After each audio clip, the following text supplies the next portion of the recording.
may pasabog na dapat abangan. Riza at Bimbi ginulat at pinakilig na naman ang lahat. Kahit showtime at madlang people pinag-usapan at pinakilig na rin ang #maybe. Ngayong Biyernes na July 10, 2026, ay talaga namang umpisa pa nga lang, ay nagpakilig na nga agad ang tambalang Riza at Bimbi sa Eat Bulaga stage. Dahil nang i-shoutout na nga nila ang mga studio audience, ay binuhat pa nga ni Bimbi si Riza dito, para mas makita at mabasa nito ang mga inbox ng mga fans at mga studio audience.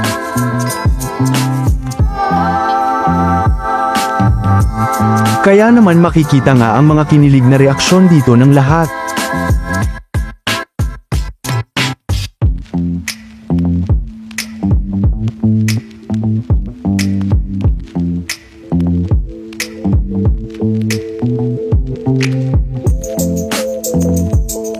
At kahit pa nga ang mga comments ng mga netizens sa YouTube livestream ng Eat Bulaga, ay talaga namang kinilig dito.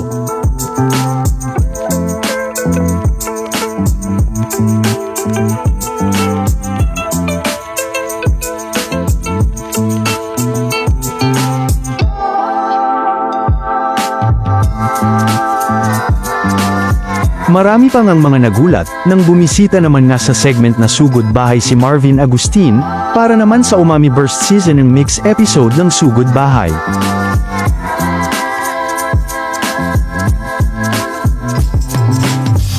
At syempre, ay game na game din naman ngang nakipagkulitan sa mga The Bark ads sa barangay.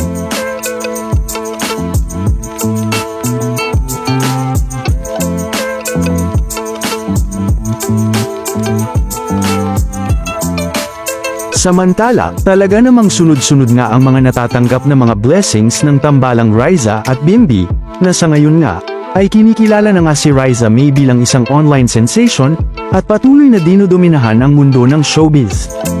Na sa katunayan nga, ay ito nga ang ibinalita sa Frontline Pilipinas. At ganun din naman ang mababasa sa isang article, na ayon nga dito na, the Eat Bulaga host, has recently been dominating entertainment headlines for personal milestones, television updates, and a massive surge in popularity for her on-screen tandem with Bimbi Aquino, known as Team Maybe. Dagdag pa nga dito na, Team Maybe, popularity. Riza May has been creating significant online attention and stirring up feelings of nostalgia with her dynamic presence, alongside returning child star Bimbi Aquino Yap, on Eat Bulaga.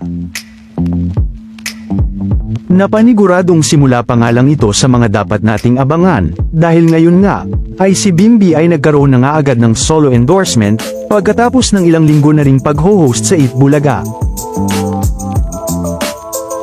Sa katunayan nga, ay ayon sa post mula Ola PH, ay mababasa ngang may first solo endorsement na nga si Bimbi.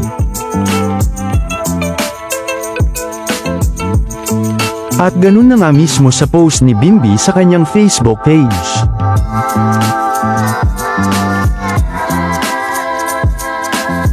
Na kung saan ay mababasa nga dito na, abangan, congrats Bim.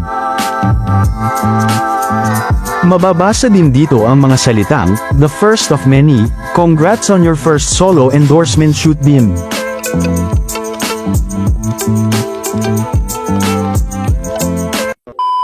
Welcome back mga ka-highlights.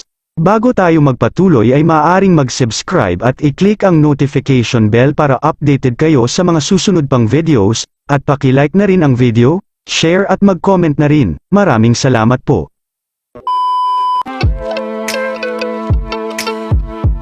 Nasimula pa nga lang ng mas marami pang endorsement para kay Bimbi soon.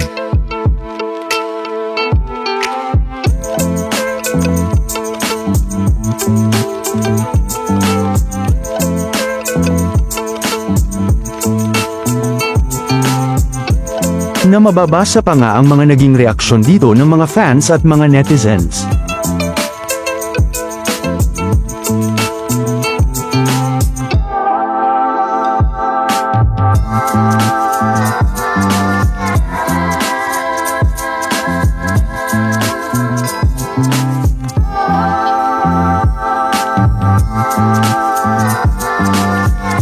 Kaya naman, dahil nga dito, ay mukhang hindi na rin nga malabo ang magkaroon na rin ng hindi lang endorsement kundi project si Bimby kasama ni Riza, dahil nga sa patuloy na paglakas at pag-ingay ng tambalang Riza at Bimby. Na ito din naman ang tingin at request ng mga fans at mga netizens.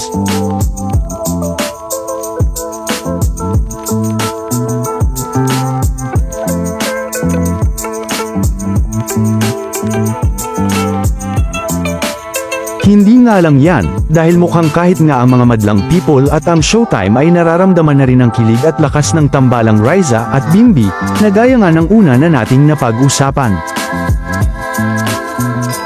Ay hindi na nga lang ang mga Dobark ads, kapatid at Team Maybe ang kinikilig at nararamdaman ang lakas ng tambalang Riza at Bimby, kundi maging ang Showtime.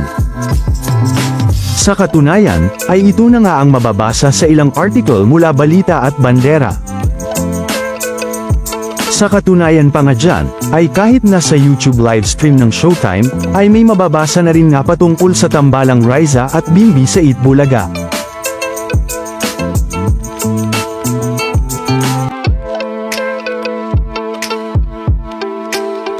Na tila tumawid nga ito sa ibang noontime show.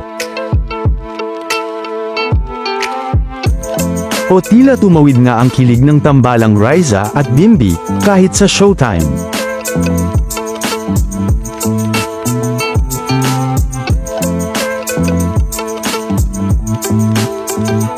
Samantala, ano naman ang mga masasabi nyo patungkol sa mga napag-usapan natin sa video na ito?